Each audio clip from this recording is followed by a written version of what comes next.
¿Qué les parece si oramos y dejamos ese tiempo en la mano de Dios para que Él nos hable? Padre, estamos delante de ti y este es el momento importante donde ahora escuchamos tu voz. Usa tu palabra, Señor. Necesitamos seguir conociendo tu carácter, también tu poder. Vivifica nuestro corazón con tu palabra. Te pido que tengas el control de mi mente, de mi corazón y tu Espíritu Santo a todos nos ilumine. Que no haya ninguna distracción, que permite que todos sigamos, Señor, oyendo. Y si hay mandatos que atender y obedecer, danos de tu gracia para abrazarlo y caminar en la obediencia. Te lo pedimos, Señor, y dejamos el tiempo en tus manos, en el nombre de Hijo Jesús. Amén.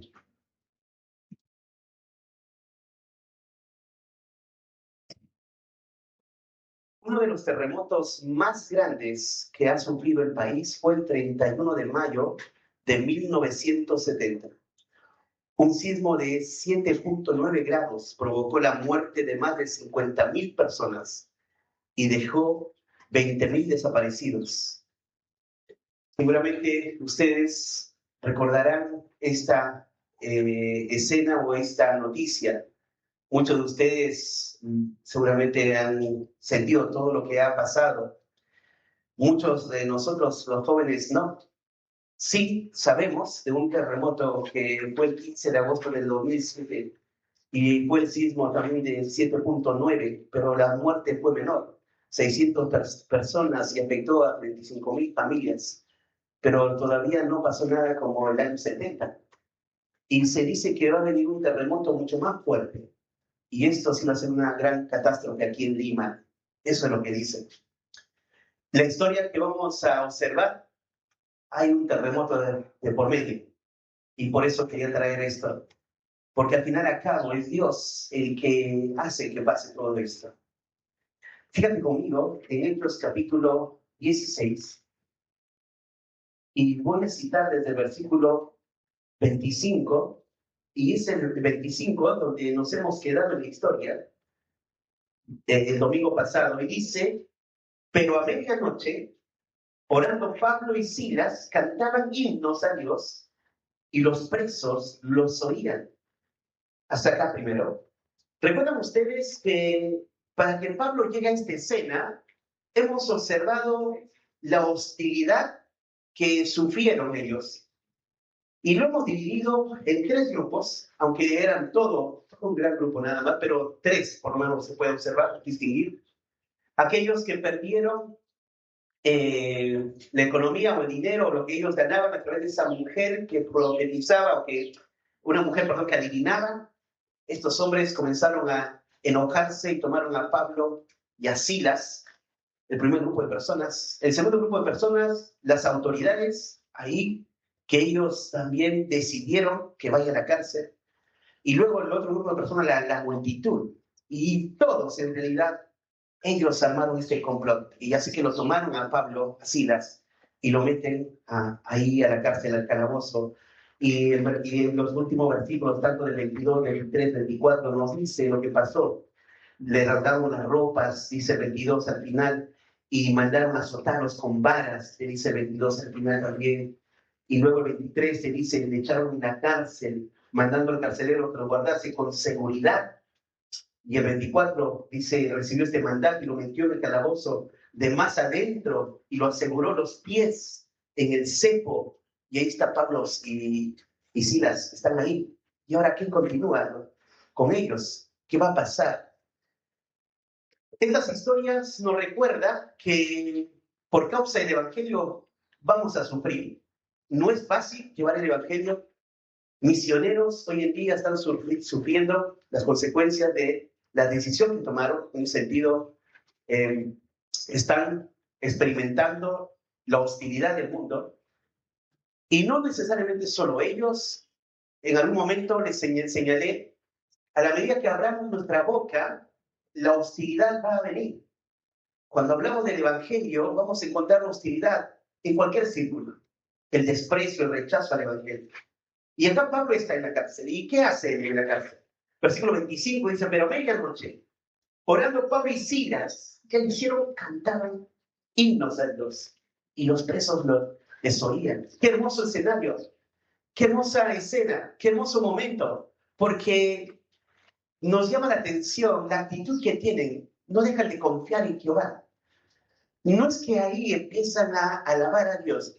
A veces nosotros pasa esto, cuando recién estamos por sacarnos análisis, recién comenzamos a alabar a Jehová, recién comenzamos a prometer a Dios, recién queremos situaciones arreglar.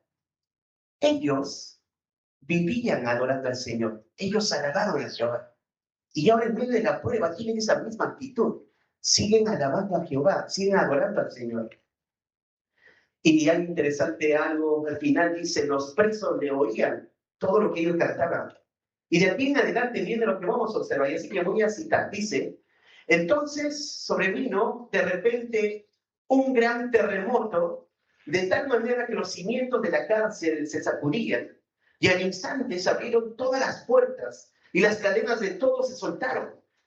Despertando el carcelero y viendo abiertas las puertas de la cárcel, sacó la espada y se iba a matar, pensando que los presos habían huido. Mas Pablo clamó a gran voz diciendo, no te hagas ningún mal, pues todos estamos acá. Él entonces, pidiendo luz, se precipitó adentro y temblando, se postró a los pies de Pablo y de Silas. Y sacándole les dijo, señores, ¿qué debo hacer para ser salvo? Ellos dijeron, cree en el Señor Jesucristo y serás salvo tú y tu casa.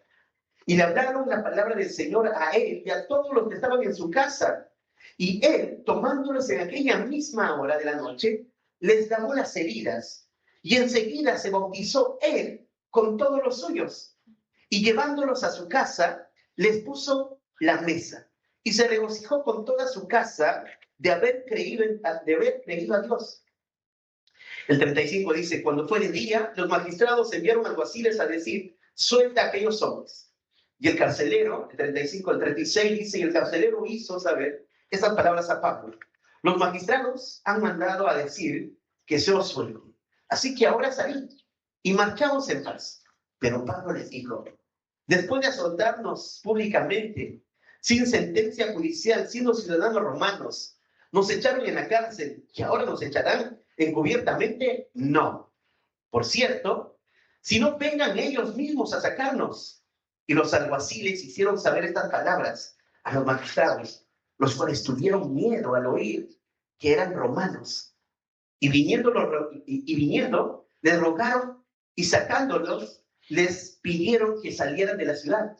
Entonces, saliendo de la cárcel, entraron en casa de Lidia y habiendo visto a los hermanos, los consolaron y se fueron.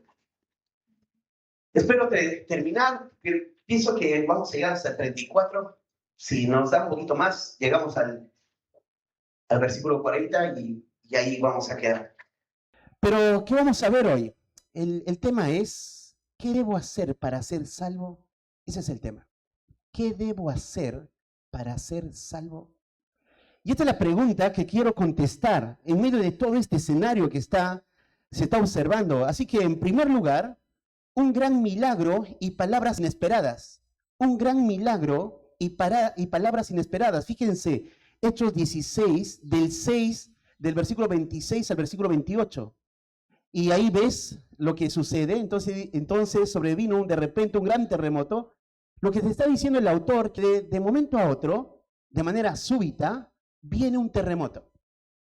Ahora, la forma como nos cuenta el autor lo hace recordándonos los eventos que pasaron.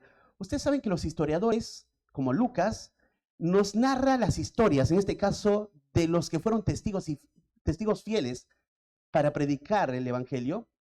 Y Lucas ha contado ya historias como estas, muy parecidas. Recuerdan ustedes que ya 2 veces nos narró de Pedro que por 2 oportunidades hubo 2 terremotos para que ellos salieran. Y 2 ángeles, o sea, en cada escena, un ángel venía y les decía, salgan. Y en la otra escena, otra vez Pedro caía en la cárcel y otra vez un terremoto y lo mismo pasaba. Y acá sucede algo similar, hay otro terremoto. Entonces, los terremotos era para cuidar a los discípulos de alguna manera. Así que si hay un terremoto, puede ser, puede ser que algo pase, algo bueno. No, en realidad Dios está usando todo de manera soberana. Y acá Dios usa ese evento sobrenatural para que puedan ellos salir libres después, obviamente. Y vamos a ver esos detalles. Entonces dice, un gran terremoto. Esto fue un terremoto muy importante, muy fuerte fue. Tanto que tembló todo, porque te dice el texto, los cimientos de la cárcel se sacudían. Y entonces la idea de los cimientos de la cárcel, lo que quiere decir es que seguramente luego, si inspeccionaban la cárcel, quedó descubierto lo que sería, lo que iba debajo de la tierra, o sea, quedó el cimiento descubierto. Fue tan fuerte que Lucas detalla esta parte. Y de todo lo demás, lo que te dije está en Hechos 4:31, Hechos 5:19, todo lo que te iba hablando de cómo pasó estas otras escenas cuando vino un terremoto. Y luego dice el texto, y al instante se abrieron todas las puertas y las cadenas de todos se soltaron. El historiador quiere detallarnos lo que está pasando y nos da detalles como esto, puertas y cadenas. En los otros eventos te pasa lo mismo.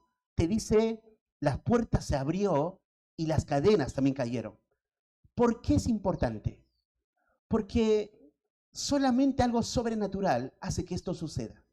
Que cuando alguien está sometido y encadenado, que de repente se abra, tiene que ser algo sobrenatural.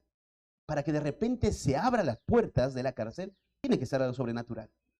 Y no solo eso, sino te dice algo acá. Las puertas, todas las puertas. Pareciera, porque si tú leíste el versículo 25, dice los presos oían cuando cantaba Pablo y Silas. Y cuando dice las puertas se abrieron, vale la pregunta de decir, ¿todas las puertas de todos los reos? Porque dice las puertas, no dice la puerta se abrió.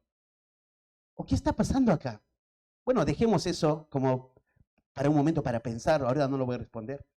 Y dice algo más, las cadenas de todos se soltaron. Lo mismo podríamos preguntar, ¿de todos los reos? ¿O de Pablo y Silas? Porque ya te dice, las puertas, ¿de quiénes? ¿Solo de Pablo y Silas? Luego dice 27, y ahí te viene de repente otra idea, y dice, despertando el carcelero.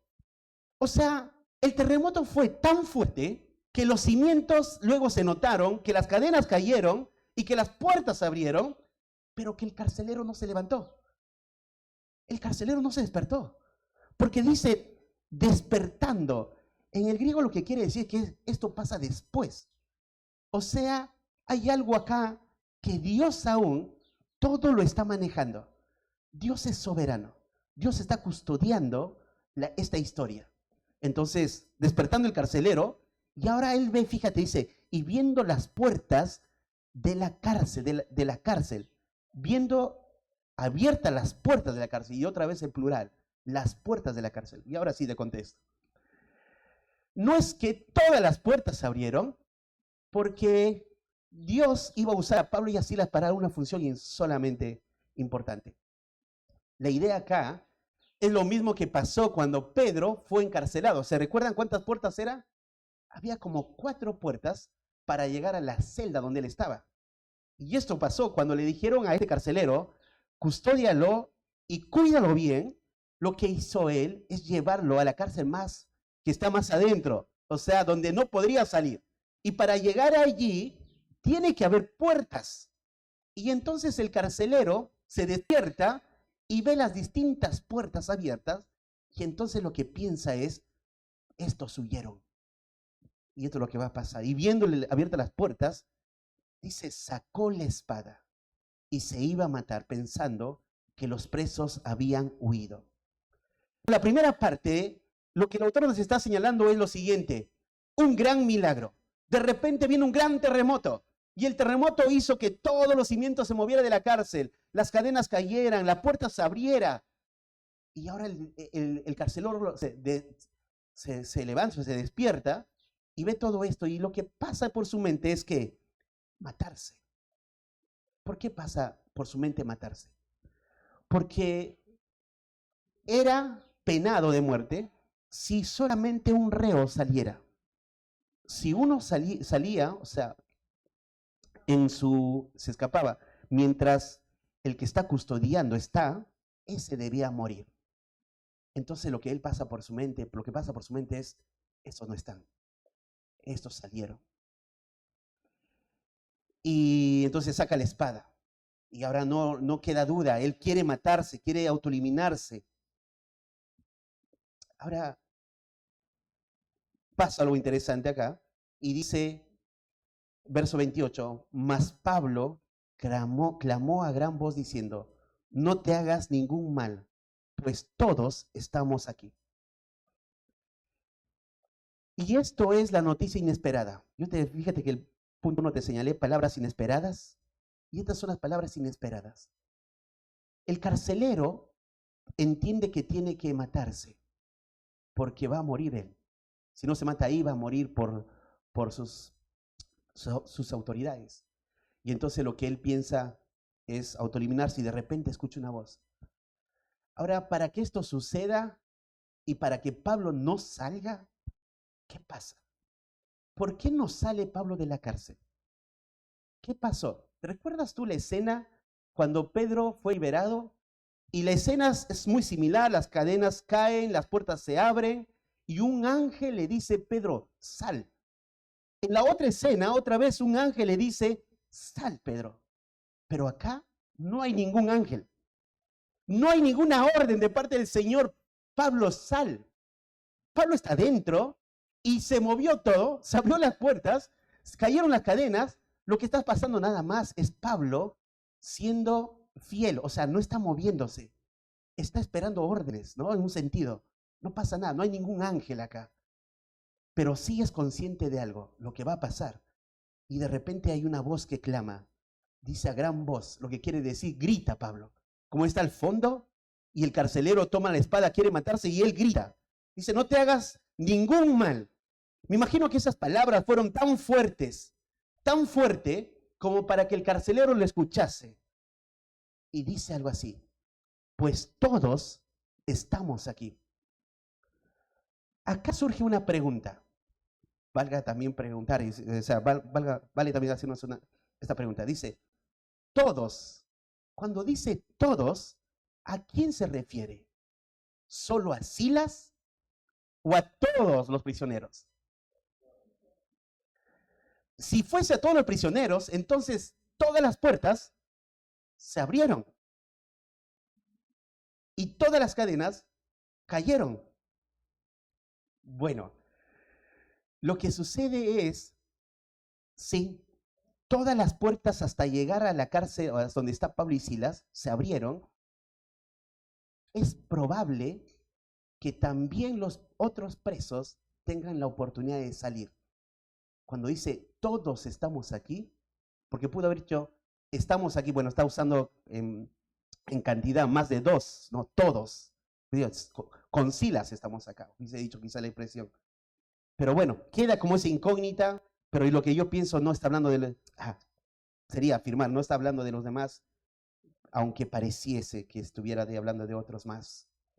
Bueno, termina esa primera parte así, no te hagas ningún mal, pues todos estamos aquí. No te hagas ningún mal, pues todos estamos aquí. Y acá vamos a gastar más tiempo. En segundo lugar, quebranto y una pregunta trascendental y la única verdad. Quebranto y una pregunta trascendental y la única verdad. El versículo 29. Entonces la escena ya se nos ve, ya se ve así donde el carcelero oyó esa voz, no se suicida, y ahora pasa otra escena. Dice, él entonces, pidiendo luz, se precipitó adentro y temblando, se postró a los pies de Pablo y de Silas. Si te das cuenta, el carcelero no está solo, porque dice pidiendo luz. ¿A quién pide luz? a otros pide luz. Entonces hay otras personas que están alrededor de él. Pero él es el personaje de quien se habla acá. Y se dice lo que pasa ahora se precipita dentro y temblando. Esta idea de precipitó es de una manera abrupta, de repente. Y la idea de temblando es en ese sentido de que no entendía, quedó abrumado por todo lo que pasó. O sea, despierta y todo o sea, todo encuentra como como no lo había dejado. Las puertas abiertas, las cadenas. ¿Qué pasó acá? Y él está temblando. Y luego se postró a los pies de Pablo y de Silas. Ahora hay algo interesante en todo esto. Y es, fíjense un pasaje para poder ver qué es lo que está pasando acá. Por favor, fíjense Hechos 9, del 5 al 6. Esta palabra se precipitó, temblando y se postró, te habla algo de este hombre. Este hombre está humillado, este hombre está quebrantado. Ahora, hay otra escena, y es la escena de Pablo, y dice, y él dijo, ¿quién es, Señor? Y él le dijo, yo soy Jesús, a quien tú persigues. Dura cosa te es dar coces contra el aguijón. Y el 6 dice, él, temblando y temeroso, dijo, Señor, ¿qué quieres que haga? La escena que está pasando ahora, en un sentido, no es igual, pero la actitud que tiene el carcelero es similar a Pablo. ¿Cuál es la actitud que tiene? Temblando y temeroso, y lo que la idea acá es humillado, quebrantado. Va frente a Pablo y Silas, se postra. Ahora, la idea de postrarse, algunos comentaristas sugieren, si tú lo lees, dirían, pero ¿por qué Pablo no le dijo de repente, levántate? Nosotros somos hombres comunes y sencillos, como Pedro lo dijo, porque acá Pablo no va a hablar nada de eso. ¿Qué está pasando acá? Y otros comentaristas señalan es que Pablo estaba esperando que él diga algo, que lo primero que salga de su corazón, o sea, lo primero que salga de su boca, quieren escuchar. Pero lo que yo pienso es que Pablo y Silas están viendo a un hombre realmente quebrantado. No sé si alguna vez ustedes o nosotros, hablando de, incluyéndome, por alguna situación, nos hemos quebrantado y nos hemos arrodillado. Y a veces llegamos a ese punto. Llegamos a un punto donde nada nos puede sostener de pie. Por todas las cosas que pasó alrededor o por situaciones que hemos vivido o lo que hemos ocasionado. Y lo único que pasa es quedar quebrantado y caemos de rodillas y humillados y comenzamos a temblar en un sentido temerosos. Y ahora va a salir lo que hay en nuestro corazón. Y esta es la escena que yo veo acá. Este es un hombre que todo lo que ha pasado le lleva a este punto, a temblar, a estar quebrantado. Fíjense Isaías 66:2. Isaías 66:2. Dice, mi mano hizo todas estas cosas. Así todas estas cosas fueron, dice Jehová. Pero miraré a aquel que es pobre y humilde de espíritu y que tiembla a mi palabra. ¿Qué pasa con este hombre? Este hombre está carcelero, está temblando. Hay algo que pasaba acá que es algo sobrenatural. Y está reconociendo que es Dios detrás de todo esto. Y tiembla.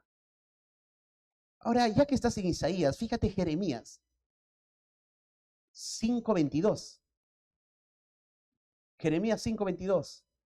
Dice, a mí no me temeréis, dice Jehová. Otra vez, Jeremías 5:22. A mí no me temeréis, dice Jehová. No os amedrentaréis ante mí, que puse arena por término al mar, por ordenación eterna, la cual no quebrantará. Se levantarán tempestades, mas no prevalecerá. Bramarán sus ondas, mas no la pasarán. Y ahí esa expresión, ¿a mí no me temeréis?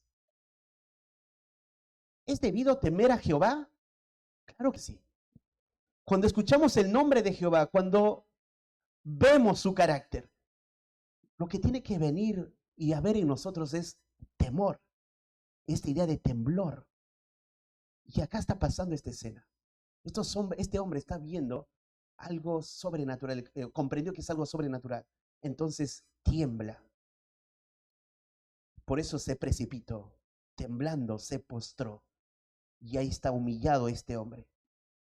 Y el 30 dice, y sacándolos, les dijo, señores, ¿quién les saca? El carcelero. Los saca no de toda la cárcel, en un sentido del calabozo de ahí, donde ellos estaban. Les dijo, señores, y acá está esta hermosa pregunta. ¿Qué debo hacer para ser salvo? Esta pregunta es la pregunta más importante que toda persona debiera hacérsela. Esta es la pregunta más importante, la pregunta más valiosa. ¿Qué puedo hacer? ¿Qué debo hacer para ser salvo? Si esta es la pregunta más importante, si esta es la pregunta que debiera hacerse todo hombre, ¿por qué no lo hace? ¿Por qué los hombres hoy no piensan y hacen esta pregunta? Y si tú ves, tú puedes tener amigos, familiares, no hacen esta pregunta. Otra idea sería, cuando hablamos el evangelio a alguien, esperamos que hagan esta pregunta. O sea, les hablamos el evangelio y les hablamos del pecado. Y entonces se ven pecadores. Y hoy preguntan, entonces, ¿qué debo hacer? Esta pregunta es clave. Y es necesario que todo hombre tenga que hacérselo. ¿Qué debo hacer para ser salvo? Es más, si no nos hemos hecho esta pregunta, quizá no hemos comprendido la condición en la que estábamos. Porque este hombre, para que haga esta pregunta, está reconociendo que no es salvo. Está reconociendo que todo lo que hasta ahí vivió haciendo continuamente el pecado, en otras palabras. O sea, él está reconociendo que hay alguien que gobierna, que hay un Dios que hizo esta manifestación sobrenatural y que comprende que por causa de la condición en la que está, merece la muerte. Y por eso habla de salvación. Dice, ¿qué puedo hacer para ser salvo? Puede ser que este hombre haya entendido algo antes, pero todo lo que comprende ahora está delante de ellos, delante de Pablo y Silas. O sea, de todo lo que pasó y ahora a ellos les hace esta pregunta. En un sentido, entonces, esta pregunta no lo haría cualquier hombre, porque no se oye. Y como te decía en la predicación, desearíamos que muchos hicieran esta pregunta. Ahora,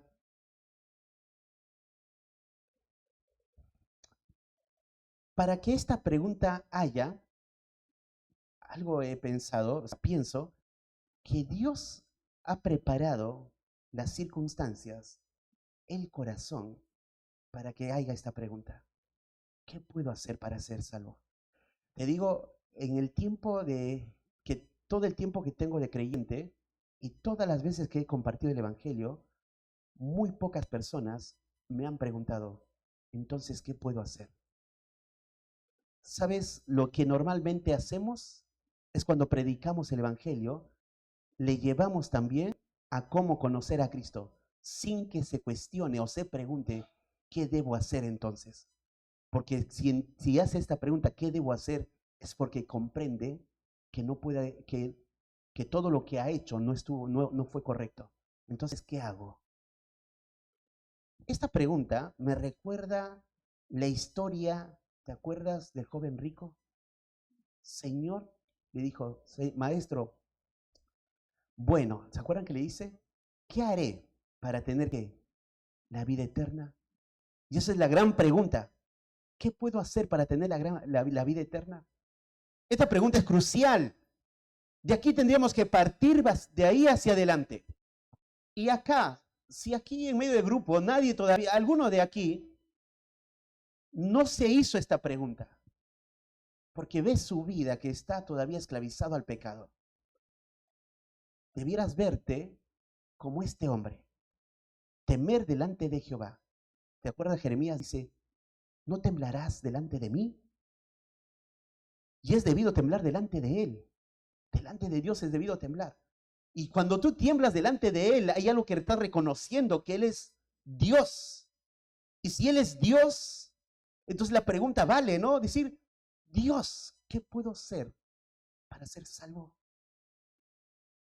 Ahora, esta pregunta revela la necesidad más grande que hay en el alma de una persona. Porque se supone que ha tratado de buscar otras maneras para poder ser salvo. Pero ahora comprende que no lo ha logrado. Entonces hace esa pregunta, ¿qué puedo hacer para ser salvo?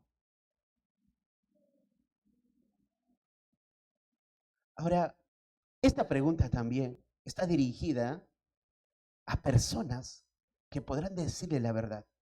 Está Pablo y Silas ahí delante de ellos y a ellos les pregunta, señores. Entonces, fíjense algo.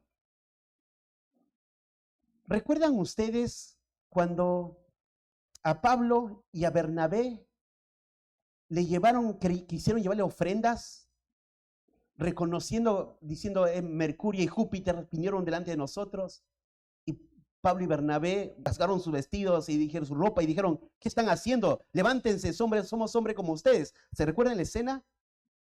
Acá ves a un hombre arrodillado. Por eso creo que este hombre no vio a Pablo y a Silas como alguien superior, porque no le está diciendo a ellos, ¿qué puedo hacer para que ustedes me salven? Él está preguntando, ¿qué puedo hacer para ser salvo? Que es ajeno aún a ellos. Él quiere saber una respuesta que ellos saben que le va a dar, pero no es que ellos, Pablo y Silas, puedan salvar al carcelero. La pregunta está revelando entonces que este hombre comprende que no es algo que Pablo pueda hacer, sino es algo que Pablo puede explicar cómo ser salvo, cómo una persona puede ser salva.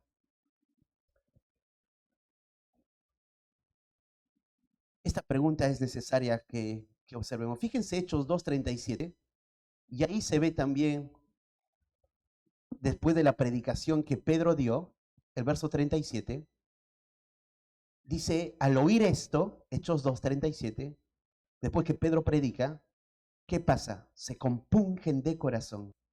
Y dijeron a Pedro y a los otros apóstoles, varones hermanos, ¿cuál es la pregunta? ¿Qué haremos? Qué hermosa pregunta, ¿no? A veces eso anhelamos de nuestros hijos. Que digan, papá, ¿y cómo lo hago entonces? ¿Cómo salgo de este pecado?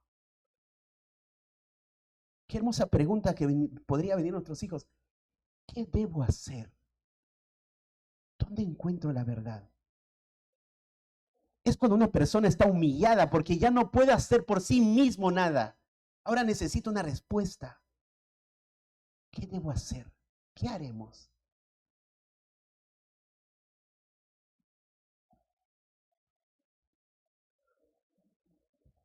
Fíjense Job 25:4.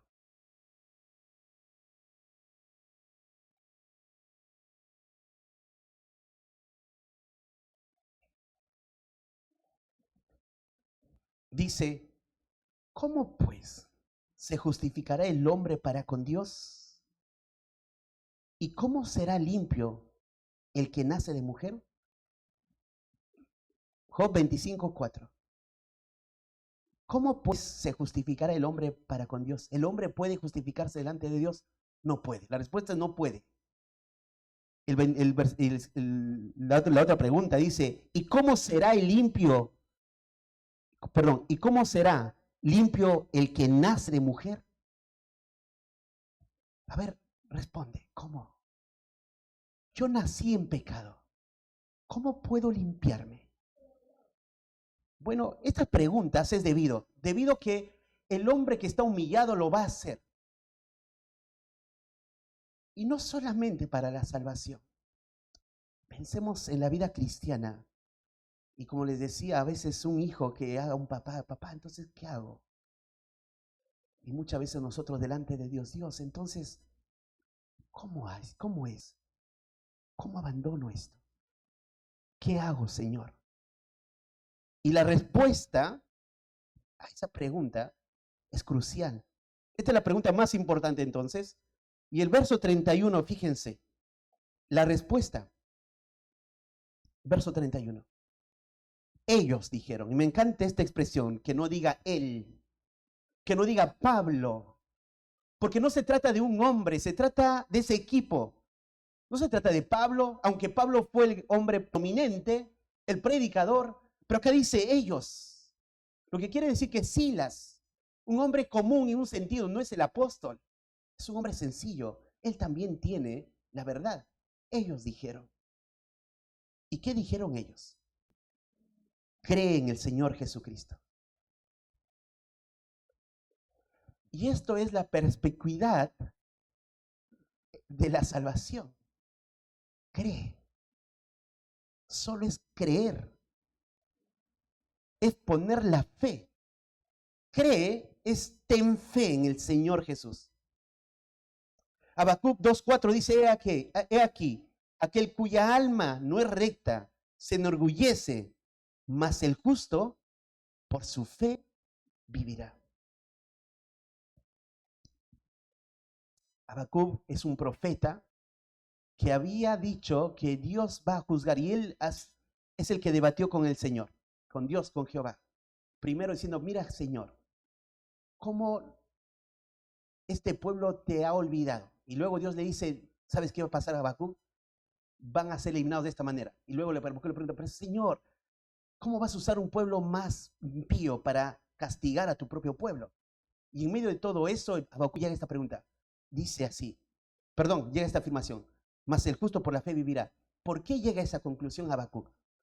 Porque ahora los que iban a ser llevados a Babilonia tenían que creer que esto es el propósito de Dios.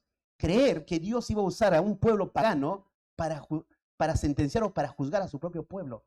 Y el justo por la fe va a vivir. Y en otro, ¿te acuerdas? Miqueas, que les dijo, de ahí los va a librar el Señor. ¿Qué tenían que tener? Fe. El justo por la fe va a vivir. Y fíjense este pasaje, Juan 1:12. Bueno, lo saben de memoria. Mas a todos los que le recibieron. ¿Y qué más? A los que creen. A los que creen. Juan 3:36 dice, el que cree en el Hijo tiene la vida eterna. Pero dice, pero el que rehúsa creer. ¿De qué se trata entonces la salvación? La salvación se trata de creer. No se trata de obras, sino de creer. Pero creer, y acá está esta preposición y este sustantivo, en Jesucristo. No en obras, no en una visión, no en un sueño, no en una experiencia, no en un sentimiento, no en una canción de repente sentí la voz, no en esa emoción, sino en una persona. En Cristo, en Jesucristo. Cuando la fe está depositada en Jesucristo, una persona es salva. Y esto es lo que Juan lo dice, el que cree en el Hijo tiene vida eterna. Pero el que rehúsa creer en el Hijo no verá la vida, sino que la ira de Dios está sobre él. Bueno, y alguno podría decir, yo creo en el Hijo. Pero hay este pasaje tan conocido, fíjense, Juan 3:16, tan conocido, que lo sabemos de memoria, pero quiero que vayan ahí, aunque lo sabes de memoria. Juan 3:16 dice, porque de tal manera amó Dios al mundo, que ha dado a su Hijo unigénito, para que todo aquel que en Él cree no se pierda, mas tenga vida eterna. Claro, en el español lo leemos así. Cuando dice para todo aquel que en él cree, en el griego es un participio y que está diciendo para todo aquel que está creyendo en él, tiene vida eterna. Lo que quiere decir es que el justo por la fe vivirá. Yo creo en Cristo, pero ¿cómo luce una persona que cree en Cristo? No solo cree cuando dijo creer, sino que continuamente está creyendo en Él. Y el resultado es la vida eterna. Sigue creyendo en Él. El que en Él cree. Porque alguno podría decir, yo ya creía en Cristo, pero su vida está desasociada de esa verdad que dice que haber creído en Cristo. Aquel que en Él cree. Hay varios pasajes que pueden hablarnos de lo que significa creer. Ustedes saben este pasaje también. Romanos 10, 9 al 10, que si confesares con tu boca que Jesús es el Señor y que creyeres en tu corazón que Dios le levantó de los muertos. Y acá este pasaje es también especial porque está la exclusividad en quién creer y en qué creer. Fíjate Romanos 10, 9, que si confesares, porque el mismo autor te dice, porque con el corazón se cree para justicia, pero con la boca se confiesa. O sea, que si confesares, claro, de la abundancia del corazón habla la boca. Por eso a veces cuando estamos en una consejería personal o hacemos consejería personal, con las preguntas tratamos de saber lo que hay en el corazón. Y en esas preguntas que se hace, vamos viendo dónde puso su fe. O sea, dónde, cuando va hablando, vamos viendo, o sea, vamos discerniendo que si su fe realmente puso en Cristo o en experiencias o en otras situaciones. Porque con la boca se confiesa que he creído. Pero ¿qué he creído? Según Pablo dice, si creyeres en tu corazón que Dios le levantó de los muertos, ¿a quién? A Jesús. Pero acá hay varias cosas. Levantar de los muertos, ¿por qué tuvo que morir aquel que fue levantado? Tuvo que morir por causa del pecado. ¿Y por qué murió por causa del pecado? Porque tú eras pecador, porque yo era pecador. Entonces las ideas implícitas están que tengo que creer que yo soy un pecador y si estoy humillado, voy adelante de aquella cruz y creo en Él, soy salvo. Fíjense, primera de Juan, este es otro pasaje que nos da mayor claridad de lo que significa creer. Juan, primera de Juan, capítulo 5, el 10, dice, el que cree en el Hijo de Dios tiene el testimonio en sí mismo. El que no cree a Dios le ha hecho mentiroso, porque no ha creído en el testimonio que Dios ha dado acerca de su Hijo. Y este es el testimonio, que Dios nos ha dado vida eterna. Y esta vida está en su Hijo.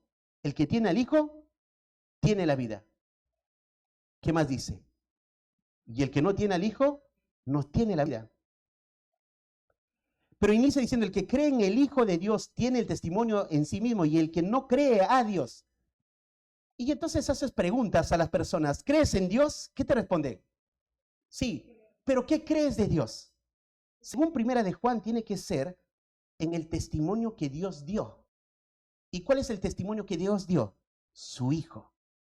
Entonces, no toda persona que dice yo creo en Dios es creyente. Tiene que haber creído en el testimonio que Dios dio. Y el testimonio, Juan te dice, es el Hijo. Y acerca del Hijo dice que nos ha dado en su Hijo vida eterna. Y el que tiene al Hijo tiene vida. Y el que no tiene al Hijo de Dios no tiene vida. Y termina diciendo, estas cosas os he escrito a vosotros para que creáis en el nombre del Hijo de Dios, para que sepáis que tenéis vida eterna y para que creáis en el nombre del Hijo de Dios. Entonces, la fe tiene que estar colocada en una persona, no tiene que estar colocada en un sueño, como dije, en circunstancias, en visiones, en sentimientos o en un evento. En un evento así, ¿eres creyente? Sí, ¿por qué dice ser creyente? Porque recuerdo cuando era niño, levanté mi mano. Eso no me dice nada. De repente salí adelante, me acuerdo que salí adelante. Soy creyente porque he creído en Cristo. así sea en ese evento, ¿no? Así sea que alguien haya predicado el evangelio y ha dicho, levanten las manos los que han comprendido, pero tu mente ha estado, ¿qué? Pensando que, reconociendo que Cristo murió por ti. Y no es ese evento que levantaste la mano y creíste, sino es tu fe colocada en una persona la que te salva. ¿Por qué eres salvo? Porque repetí una oración. No, es por creer en Cristo. Creer en Cristo nos salva. ¿Por qué eres salvo? Porque voy a la iglesia. No, soy salvo por creer en Cristo. Y esta es la exclusividad de la salvación. La exclusividad de la salvación está colocada en una persona. Por eso Hechos 4:12 dice, y en ningún otro hay salvación, porque no hay otro nombre bajo el cielo dado a los hombres en que podamos ser salvos. Hay un solo nombre que nos puede salvar, dice, es Jesucristo. Por eso, aún en la respuesta de Pablo al carcelero, contiene la teología, porque le dice, ¿qué puedo hacer para ser salvo? Y Pablo le dice, cree en el Señor Jesucristo. Jesucristo es la palabra compuesta de Jesús y Cristo. Jesús es el nombre propio que adoptó el Hijo, el nombre sobre todo nombre, que se le dio al nacer, que es Jehová salva. Y Cristo es el ungido. Crees en Él, eres salvo. Y eso es la salvación. Una persona es la salvación. Creer y poner nuestra fe en Él. Ahora, quisiéramos que esto pasase en todos, que crean. ¿Recuerdan esa escena cuando Pablo estuvo frente al rey Agripa? ¿Y qué le dice? ¿Crees, oh rey Agripa, a los profetas? Es más, le dice, yo sé que crees, le dijo Pablo. Y el rey Agripa, ¿qué le dice? Por poco me persuades. Sé por poco, por mucho, le dice Pablo. Lo que está diciendo Agripa no creyó. ¿Cómo un hombre puede estar tan cerca a la verdad, ver la verdad y que comprenda la verdad, pero rechazarla? Y puede, porque está rechazando. Abiertamente está rechazando. Entonces, querido amigo, se trata de esto, de lo que estamos hablando aquí, y la centralidad de toda esta historia, la centralidad de que Pablo no haya salido, ni que un ángel le haya dicho, Pablo, salga, sal, Pablo. Como le dijo a Pedro, ¿se recuerdan? Es que Dios había planificado la salvación del carcelero. Y Pablo tenía que estar ahí, para que justamente cuando se iba a matar, Pablo le diga, no te hagas daño. Y este hombre, Pablo no sabe lo que está pasando en este hombre. Solo Pablo está viendo y este hombre va temblando, cae de rodillas y está estremecido por todo lo que pasó. Y le dice, ¿qué puedo hacer para ser salvo? Pablo no tuvo tiempo para hablarle teología. Solo él comenzó a cantar himnos. Y de alguna manera este hombre, con todo lo sobrenatural, que si oyó o no oyó los himnos, no lo sabemos, pero sí sabe algo, que estos hombres están ahí por causa del nombre de Jesucristo. Y a tal punto que están libres por ese poder de Dios. Entonces ese Dios es verdadero, ese Cristo que predican es verdadero. Entonces, ¿qué puedo hacer para ser salvo? Y les dijo, cree. Para ser salvo hay que creer en Cristo. Solo Cristo. Nadie más que Cristo.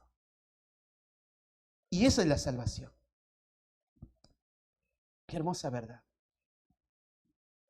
Ahora, con un pasaje, quiero mostrarte justamente ahí en la historia del rey Agripa. Fíjate Hechos 26, y cuando lleguemos ahí en algún momento, lo vamos a ver con más detalle. Hechos 26.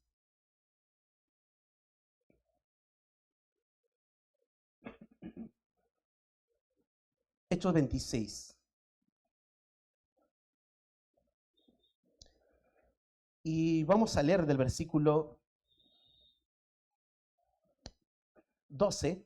Fíjense, Ocupado en esto, iba yo a Damasco. Pablo está hablando acá, ¿no? Dice, con poderes y en comisión de los principales sacerdotes.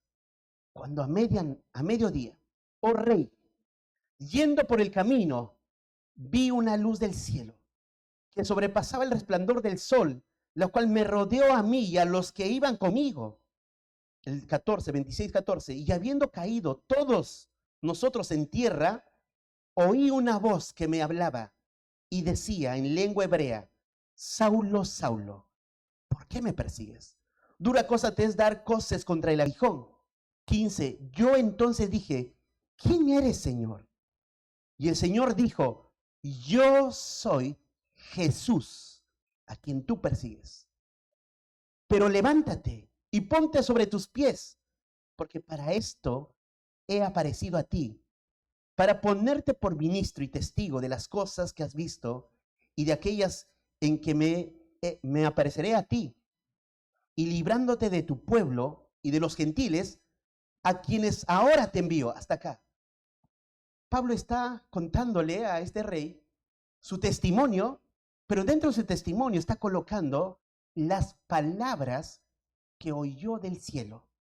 Esas benditas palabras que le llevó la salvación a Pablo mismo. Y ahora el rey le está contando todas esas palabras. Y le dice más, después de oír esa voz y escuché esto, y me dijo esto que tengo que hacer. Y es más, me dijo que voy a ir a los gentiles. Y está frente a un gentil. Y fíjate para qué, verso 18. Para esto. Para que abras sus ojos. Para que se conviertan de qué? De las tinieblas a la luz. ¿Para qué más? Y para que salgan de la potestad de Satanás, ¿a dónde? A Dios. ¿Para qué más?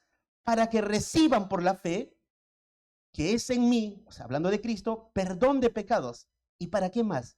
Para que tengan herencia entre los santificados. ¿Sabes por qué predicamos la salvación? ¿Por qué te invitamos a creer? Te invitamos a creer por esto. Te invitamos y te diríamos así, arrepiéntete y cree. Como dice la historia, cuando Pablo dice esto también, para que abras tus ojos. Cristo puede abrir tus ojos. En segundo lugar, para que te conviertas de las tinieblas a la luz. Entonces, yo estoy en tinieblas, o sea, tu vida. ¿Cómo te conduces? ¿Cómo te comportas?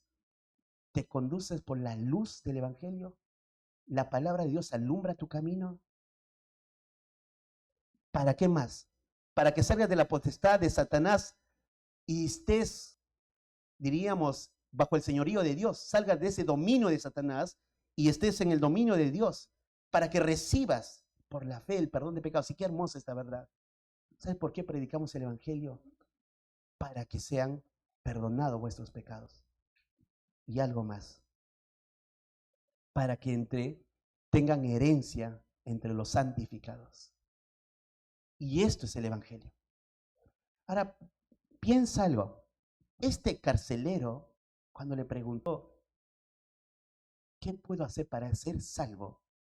Luego Pablo dice, todo esto le está contando al rey Agripa. Y esto sucedió en este carcelero. Salió de la potestad de las tinieblas para estar bajo el señorío de Dios mismo. Fue perdonado todos sus pecados. Este mismo ahora pasó abrió sus ojos de la oscuridad a la luz y también ahora iba a tener herencia con los santificados. Y esto trae la salvación. ¿Y sabes cómo luce? Una vida que fue transformada, porque hasta acá le preguntó, ¿qué puedo hacer para ser salvo? Y Pablo le dice lo que tiene que hacer. ¿Y sabes cómo luce una vida santificada? Una vida que ha creído. El próximo domingo te lo digo. Que ahí viene la otra parte. Y porque ahí se ve cosas visibles, observables, de cómo una persona puede mostrar marcas que es salva. Que el Señor haya usado su palabra para afirmar nuestra fe a otros, quizás para que miren dónde están parados y ofrecerles en un sentido, hermanos, en esa simplicidad del Evangelio, crean en Cristo. En Él hay perdón de pecados. Vamos a orar y dar gracias a Dios. Padre,